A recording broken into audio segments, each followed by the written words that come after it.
Hello everyone, this is FKMEC official YouTube channel. My name is engineer Farman Khan. आज की इस important video में हमने रेफ्रिजरेशन साइकिल का जो दूसरा अहम हिस्सा है उसके मुतालिक बात करते हैं। और रेफ्रिजरेशन साइकिल का दूसरा अहम हिस्सा क्या है? दूसरा अहम हिस्सा कंडेंसर है। कंडेंसर किस तरह वर्क करता है, कंडेंसर बेसिकली होता क्या है, और कंडेंसर का वर्क जो है वो मैं आप लोगों को आज की वीडियो में प्रैक्टिकली दिखाऊंगा।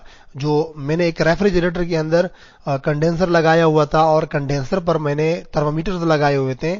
तो बेसिकली कंडेंसर किस तरह वर्क करता है प्रैक्टिकली मैं आप लोगों को ये दिखाने की कोशिश करूंगा। ठीक है, पिछली वीडियो में आप लोगों को मैंने बताया था कि जो हमारे रेफ्रिजरेटर और एयर कंडीशनर में जो हम कंप्रेसर्स इस्तेमाल करते हैं, उन कंप्रेसर्स के अंदर इलेक्ट्रिसिटी कैसे यूज होती है, इलेक्ट्रिसिटी का उसमें काम क्या होता है, और साथ ही साथ कैपेसिटर जो रनिंग कैपेसिटर होता है और स्टार्टिंग कैपेसिटर होता है, ये क्यों लगाए जाते हैं, इनके लगाने का मकसद क्या होता है। तो अगर आप लोगों ने वो वीडियो ना देखी हो तो प्लीज उस वीडियो को पहले देख लें, उसके बाद आपको इसी वीडियो की समझ आएगी। यहां पर आप देखें, ये हमारे पास कंप्रेसर है और इस कंप्रेसर के ऊपर हमने तकरीबन 3-4 वीडियो जो है ना वो ऑलरेडी हमने डिलीवर कर दिए। हमें ये अंदाजा हुआ कि भाई रेफ्रिजरेंट कंप्रेसर के अंदर आकर कंप्रेसर इसको प्रेशराइज करके और टेम्परेचराइज करके कंडेंसर के अंदर भेज देता है। अब हाई प्रेशर और हाई टेम्परेचर वाला रेफ्रिजरेंट कंडेंसर के अंदर क्या करेगा, इस पर आज की वीडियो में हमने डिटेल में बात करनी है। नेक्स्ट स्लाइड की तरफ चलते हैं। फर्ज कर ले कि ये हमारे पास एक कॉइल है। ठीक है, कॉइल है या आप ऐसा ही एक ट्यूब है, एक पाइप है, जिसको मैंने आप लोगों को यहां पर आपके सामने दिखाया हुआ है। ठीक है, इस पाइप के इस इन साइड पर हम इसके अंदर कोई फ्लूइड है या कोई माया है जो कि हम लगातार इसमें फोर्स कर रहे हैं ट्रेवल करने के लिए, यानी फोर्स कर रहे हैं ताकि ये इसके अंदर फ्लो होता रहे। ठीक है, अब मान लें कि एंट्री पॉइंट पर इस फ्लूइड का यानी इस माया का जो टेम्परेचर था वो 50 डिग्री सेल्सियस था और जो प्रेशर था वो 100 psi था। ठीक है, ऐसा हम मान के जाते हैं, कोई जरूरी नहीं कि इतना ही हो, ये एग्जांपल के तौर पर और आपको सिर्फ एक कंसेप्ट देने के लिए मैं बता रहा हूं। ठीक है, अब जूं इस ट्यूब के अंदर ये जो माया जा रहा है, हमने यहां पर एटमॉस्फेरिक प्रेशर जब देखा, एटमॉस्फेरिक प्रेशर तकरीबन 20 डिग्री सेंटीग्रेड है। एटमॉस्फेरिक का मतलब इस कॉइल के जो आसपास का टेम्परेचर है, या आप इसको एम्बिएंट टेम्परेचर भी बोल सकते हैं। इस ट्यूब के साथ जो आसपास का टेम्परेचर है वो कितना है, वो 20 डिग्री सेल्सियस है। ये माया चलते चलते इस ट्यूब के किनारों के साथ रगड़ते हुए साथ साथ जो एटमॉस्फेयर का कम टेम्परेचर है वो भी इस पे असरअंदाज होते हुए ये आहिस्ता आहिस्ता अपना टेम्परेचर डाउन करता रहेगा। लेट सपोज यहां इस पॉइंट तक पहुंच के इसका जो टेम्परेचर था वो 5 डिग्री डाउन हुआ। कितना डाउन हुआ? 45 डिग्री सेंटीग्रेड तक। ठीक है, लेकिन प्रेशर वहीं 100 psi है, क्योंकि प्रेशर के लिए हमने यहां पे कोई भी चीज लगाई हुई नहीं है जो कि प्रेशर को कम कर सके या प्रेशर को ज्यादा कर सके। ठीक है, फिर उसके बाद इस पॉइंट से दूसरे पॉइंट तक जब ये जा रहा था तो इस दौरान फिर से वही किनारों के साथ रेफ्रिजरेंट के मॉलिक्यूल रगड़ खाते रहे, साथ ही साथ एटमॉस्फेयर का जो टेम्परेचर था वो भी इस पे असरअंदाज हो रहा था। तो ये जो फ्लूइड या ये जो माया यहां से फ्लो हो रहा था, इस माया ने टाइम टू टाइम अपना जो हीट है वो बाहर एटमॉस्फेयर को देना शुरू कर रहा, मतलब किया हुआ था। तो यहां से जो फ्लूइड आ रहा है इस पॉइंट तक पहुंचते हुए इसका 5 डिग्री सेंटीग्रेड का मजीद टेम्परेचर डाउन हो गया। इसी तरह आते हुए आगे जब ये यहां तक इस पॉइंट तक आया, इस पॉइंट तक तकरीबन 5 डिग्री सेंटीग्रेड का मजीद टेम्परेचर इसने डाउन किया, क्योंकि मुसलसल रास्ते में आ रहा है और रास्ते में अपना हीट जो है वो एटमॉस्फेयर को दे रहा है। लेकिन इस पॉइंट के पास भी जब हमने प्रेशर चेक किया तो वो 100 psi ही था, क्योंकि इस पूरे रास्ते में प्रेशर को चेंज करने के लिए हमने कोई भी डिवाइस लगाया नहीं है। और पीछे से तो मुसलसल फोर्स आ रहा है, पीछे से मुसलसल कुव्वत लग रहा है, तो उस कुव्वत के जरिए असर ये जो माया है ये सेम प्रेशर के साथ यहां पर आ रहा है। ठीक है, अब इस पॉइंट से अगले पॉइंट तक फिर से इसने 5 डिग्री सेंटीग्रेड का टेम्परेचर जो है वो डाउन कर दिया, यानी 35 से 30 डिग्री सेंटीग्रेड तक का टेम्परेचर इसने डाउन कर दिया। लेकिन इस दौरान भी जब हमने प्रेशर चेक किया तो प्रेशर वहीं 100 psi ही था। ठीक है, क्योंकि इस रास्ते में भी कोई भी प्रेशर के लिए बढ़ाने के लिए कम करने के लिए कोई डिवाइस लगा हुआ नहीं था। फिर यही माया जो है वो आगे आ रहा था, फिर 25 डिग्री सेंटीग्रेड तक ये ठंडा हुआ, और यहां पर जब हमने चेक किया तो फिर भी प्रेशर जो है वो सेम वही 100 psi था, क्योंकि इस दौरान प्रेशर को कम करने के लिए कोई भी यहां पर कोई डिवाइस, कोई दूसरा सिस्टम इसके लिए नहीं लगा हुआ था। फिर 25 डिग्री सेंटीग्रेड से आगे जब हमने इसको फ्लो किया तो यहां पर एक वाल्व लगा हुआ था, और इस वाल्व ने क्या किया, ये जो ज्यादा वॉल्यूम वाला फ्लूइड है इसको लेके आ रहा था और कम वॉल्यूम के अंदर इसने छोड़ना था। यानी इसका मतलब ये कि ये वाल्व जो है या थोड़ा सा बंद हुआ था, या इस वाल्व के आगे से जो फ्लो है वो कम वॉल्यूम वाले रास्ते से जा रहा था।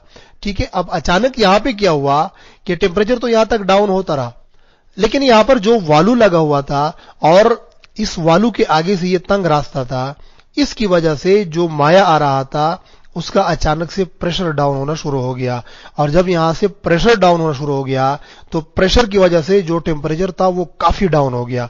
यानी यहां पर तो 25 डिग्री सेंटीग्रेड था, 25 डिग्री सेंटीग्रेड से आते हुए जब ये बड़े लाइन से छोटे लाइन में जो ही ये फ्लो हुआ तो यहां पर इसका जो टेम्परेचर था वो प्रेशर ड्रॉप होने की वजह से काफी ड्रॉप हुआ, और यहां पर प्रेशर कितना हुआ, प्रेशर जो यहां पर 100 psi था वो अब यहां पर 5 psi हो गया, जबकि टेम्परेचर यहां पर 25 डिग्री सी था वो तब्दील हो गया -10 डिग्री सी तक।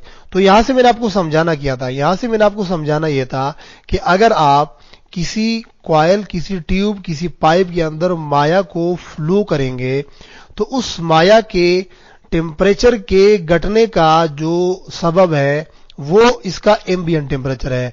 अगर एम्बिएंट में टेम्परेचर कम है तो ये फ्लूइड या ये जो माया है ये इस ट्यूब के अंदर फ्लो होते हुए मुसलसल अपना हीट बाहर की तरफ खारिज करता रहेगा और अपना टेम्परेचर जो है वो डाउन करता रहेगा। लेकिन अगर यहां पर कोई भी इस तरह का डिवाइस हमने लगाया नहीं है कि वो वॉल्यूम को कम कर सके या वॉल्यूम को बढ़ा सके, तो प्रेशर पे कोई असर नहीं पड़ेगा, प्रेशर वही सेम रहेगा। प्रेशर सेम क्यों रहेगा, क्योंकि पीछे से लगातार फोर्स लग रहा है। ठीक है, अब जो ही ये फ्लूइड यहां तक आ रहा था और अचानक से इसका जो रास्ता था उस रास्ते का वॉल्यूम कम हो गया, तो आगे यही जो फ्लूइड है या ये जो माया है इसका प्रेशर भी डाउन हो गया, साथ में टेम्परेचर भी डाउन हो गया।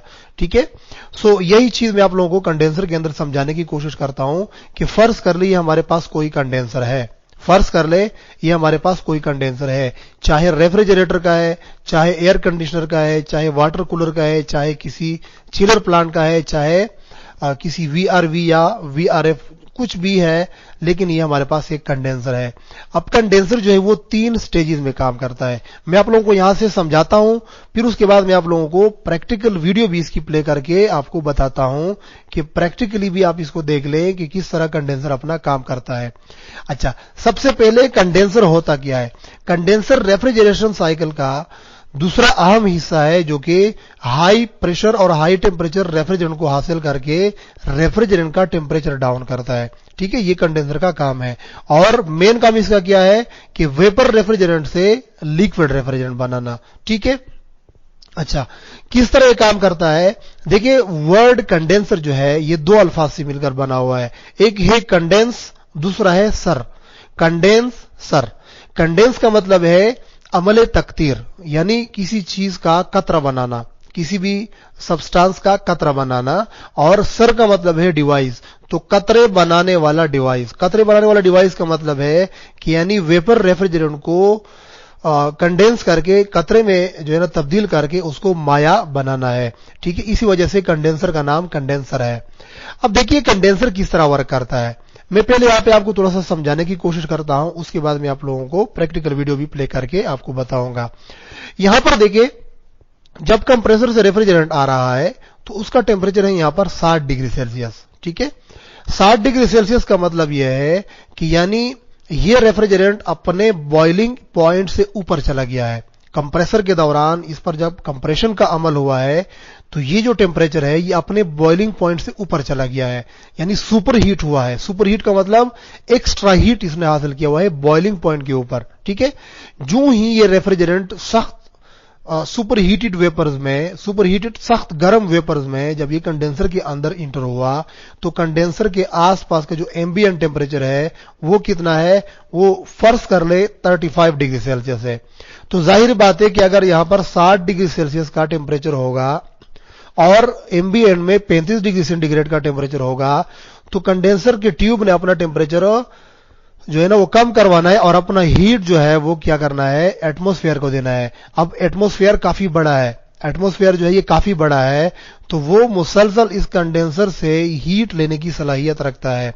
अब जो ही ये ट्यूब के अंदर रेफ्रिजरेंट आगे आगे जाता रहेगा, सेम इसी तरह इसका जो टेम्परेचर है वो डाउन होता रहेगा होता रहेगा होता रहेगा। अब फर्ज कर ले यहां इस पॉइंट तक पहुंच गया, ठीक है, मैं आपको यहां पे दिखा देता हूं। फर्ज कर ले ये जब यहां इस पॉइंट पर पहुंच गया तो इस पॉइंट पर क्या हुआ कि रेफ्रिजरेंट ने जो एक्स्ट्रा हीट जज़ब किया हुआ था कंप्रेशन के दौरान, जो बॉइलिंग पॉइंट के ऊपर था, वो हीट यहां पर तकरीबन इसने अपना रिलीज कर दिया, एटमॉस्फेयर को दे दिया, ठीक है, जिसकी वजह से इसका टेम्परेचर 60 डिग्री सेंटीग्रेड से कम होकर 48 डिग्री सेंटीग्रेड तक कम हुआ। ये आप देख सकते हैं 48 डिग्री सेंटीग्रेड तक, यानी 48.8 डिग्री सेंटीग्रेड तक कम हुआ, ठीक है। अब जो ही इस पॉइंट तक रेफ्रिजरेंट पहुंच गया, इस वक्त ये वेपर की हालत में है, तो इस पॉइंट से ये रेफ्रिजरेंट अब आहिस्ता आहिस्ता जाने लगा आगे की तरफ और यहां से कंडेंसेशन का अमल शुरू हुआ। कंडेंसेशन का अमल का मतलब है कि यानी वेपर अपना फॉर्म अभी चेंज करेगा इनटू लिक्विड में, और जब वेपर यानी बुखारात जो है वो माया में तब्दील होंगे तो इस दौरान टेम्परेचर जो है वो आपका कांस्टेंट रहेगा। ये टेम्परेचर आपका कांस्टेंट रहेगा, उस वक्त तक कांस्टेंट रहेगा जब तक कि आखिरी बुखारात का जो जर्रा है वो भी माया में तब्दील ना हो। तो जब हम इस तीसरे पॉइंट की तरफ आते हैं, ये जो तीसरा पॉइंट है यहां पर, जो ही हम यहां तक पहुंच गए तो हमने क्या देखा कि जो रेफ्रिजरेंट था वो पूरा का पूरा अपना जो वेपर का शेप था वो चेंज कर चुका था और लिक्विड बन चुका होता, लेकिन यहां पर आपका जो टेम्परेचर है वो कांस्टेंट रहेगा और यही आपका असल कंडेंसर है, ठीक है। हम इस पूरे ये पूरा जो कॉइल है इसको हम कंडेंसर कहते हैं, ये पूरा कॉइल कंडेंसर नहीं है। कंडेंसर जो है आपका वो हिस्सा है जिसके अंदर आपका रेफ्रिजरेंट अपना शेप तब्दील कर रहा हो वेपर से लिक्विड में, जिस तरह के यहां पर हो रहा है, ठीक है। अब जो ही यहां तक जो लिक्विड बन गया जिसका 48.8 डिग्री सी का टेम्परेचर इन दोनों का कांस्टेंट है, बराबर है, तो फिर जब यहां पर लिक्विड एक बार बन गया तो चूंकि एटमॉस्फेयर में तो मुसलसल जो टेम्परेचर है वो कम है, इस 48.8 से भी कम है, तो 48.8 का जो टेम्परेचर है वो मजीद डाउन होना शुरू होगा, यानी मतलब यहां पर लिक्विड जो है वो मजीद कूल होगा और इस अमल को फिर हम कहते हैं सब कूल का अमल, ठीक है। ये सब कूल का जो अमल है ये कंडेंसर के फायदे के लिए होता है। कंडेंसर के फायदे के लिए किस तरह होता है कि यानी जब ये रेफ्रिजरेंट सब कूल होगा तो ये कैपिलरी ट्यूब के आगे से जाकर या एक्सपेंशन वाल के आगे से जाकर रेफ्रिजरेंट में ज्यादा हीट जज़ब करने का, ये यूं समझ ले कि इसमें कैपेसिटी बढ़ जाएगी और इवापोरेटर के अंदर ये ज्यादा हीट जज़ब कर सकेगा, ठीक है। जो ही यहां पर सब कूलिंग शुरू हुआ, दोबारा से 48.8 डिग्री सी का टेम्परेचर डाउन होना शुरू हुआ और यहां पर आप कंडेंसर की आउटलेट पर देख सकते हैं 40 डिग्री सेंटीग्रेड का टेम्परेचर है। सो अभी आप लोगों को मैं प्रैक्टिकल वीडियो दिखा देता हूं कि प्रैक्टिकली आप देख के फिर उसके बाद इस पे वापस बात करते हैं। अच्छा, यहाँ पर आप देख सकते हैं जो वैल्यूज़ मैंने अभी आप लोगों को बताए हैं ये इस रेफ्रिजरेटर के कंडेंसर के मुतालिक है। हो सकता है जब आप कोई दूसरा रेफ्रिजरेटर या दूसरा एयर कंडीशनर चेक कर रहे हो तो उसकी वैल्यूज़ कम या ज़्यादा हो सकते हैं। अच्छा, आप देख सकते हैं जो डिस्चार्ज लाइन का टेम्परेचर है यानी कंडेंसर का इनलेट टेम्परेचर है वो तकरीबन 60 डिग्री सेंटीग्रेड है। ये आप देख सकते हैं डिस्चार्ज लाइन का टेम्परेचर 60 डिग्री सेंटीग्रेड है। अब 4-5 लाइनों के बाद ये टेम्परेचर डाउन होके यहाँ पर आप देख सकते हैं तकरीबन 4-5 लाइनों के बाद ये टेम्परेचर डाउन होके तकरीबन 48.9 डिग्री सेंटीग्रेड तक कम हो रहा है, ठीक है। ये आप देख सकते हैं यहाँ तक सुपर हीट जो है वो इस कंडेंसर से निकल गया है। अब इस थर्मामीटर से दूसरे थर्मामीटर तक यानी 2 लाइनों के बाद 2 जो थर्मामीटर हैं इनमें टेम्परेचर दोनों में सेम है, ठीक है। और यहाँ इस 2 लाइनों में जो रेफ्रिजरेंट है वो वेपर से अपना फेज चेंज कर रहा है लिक्विड में। इसी वजह से यहाँ पर जो टेम्परेचर है वो सेम है, यानी यहाँ पर कांस्टेंट टेम्परेचर पर फेज चेंज हो रहा है। ठीक है, अब इस तीसरे थर्मोमीटर के बाद आप देख सकते हैं कि यहाँ पर फिर रेफ्रिजरेंट सबकूल होगा, यानी ये 3 लाइनें हैं। इसके नीचे आकर आप देख सकते हैं ये साथ में एक छोटा सा एक्सटेंशन भी लगा हुआ है। यहाँ पर टेम्परेचर आप देख लें 40 डिग्री सेंटीग्रेड है, तो इसका मतलब कि 48.9 या 48.8 डिग्री सेंटीग्रेड से कम होकर 40.3 डिग्री सेंटीग्रेड तक कम हो चुका है। ये रेफ्रिजरेंट का सबकूल टेम्परेचर है जो कि कम हुआ है। पहले 2 थर्मोमीटर में सुपर हीट खारिज हुआ, फिर 2 थर्मोमीटर्स के दरमियान में टेम्परेचर कांस्टेंट रहा, और फिर आखिरी 2 थर्मोमीटर में टेम्परेचर फिर डाउन हुआ। प्रैक्टिकल वीडियो के अंदर आपने अच्छी तरह से देखा कि कंडेंसर के इनलेट पर टेम्परेचर 60 डिग्री सी, फिर कुछ लाइनों के बाद जो टेम्परेचर था वो 48.8 डिग्री सी, फिर 2, 3, 4 लाइनों के बाद जो टेम्परेचर था यहाँ पर वो भी 48.8 डिग्री सी, और फिर उसके बाद यानी दोनों के दरमियान में यहाँ पे दरमियान में टेम्परेचर आपका कांस्टेंट रहा। फिर उसके बाद आखिरी पार्ट में जो टेम्परेचर था उसने मजीद रेफ्रिजरेंट का जो टेम्परेचर है वो डाउन किया। कंडेंसर ने कितना डाउन किया? 40 डिग्री सेंटीग्रेड तक। तो आपका कंडेंसर इसी तरीके से अपना काम करता है। आई होप कि आप लोगों को कंडेंसर के फंक्शन के बारे में आज बहुत अच्छी तरह से पता चल चुका होगा। फिर भी अगर इसमें कोई कंफ्यूजन है तो आप मुझे कमेंट बॉक्स में पूछ सकते हैं। नेक्स्ट वीडियो में हम बात करेंगे कंडेंसर के टाइप्स पर, और अगर कंडेंसर का लेंथ या डाया बढ़ा दिया जाए या कंडेंसर का जो लेंथ या डाया है वो कम कर दिया जाए तो उससे आपकी यूनिट के परफॉर्मेंस पे क्या असर पड़ता है, ये नेक्स्ट वीडियो में हम डिटेल में पढ़ने वाले हैं। अगर वीडियो पसंद आई हो तो प्लीज वीडियो को लाइक जरूर कर लें, शेयर करें अपने दोस्तों के साथ। अगर चैनल पर नए तो प्लीज चैनल को सब्सक्राइब करना ना भूलिएगा। अंटिल टू नेक्स्ट वीडियो, मुझे दीजिएगा इजाजत। अल्लाह हाफिज।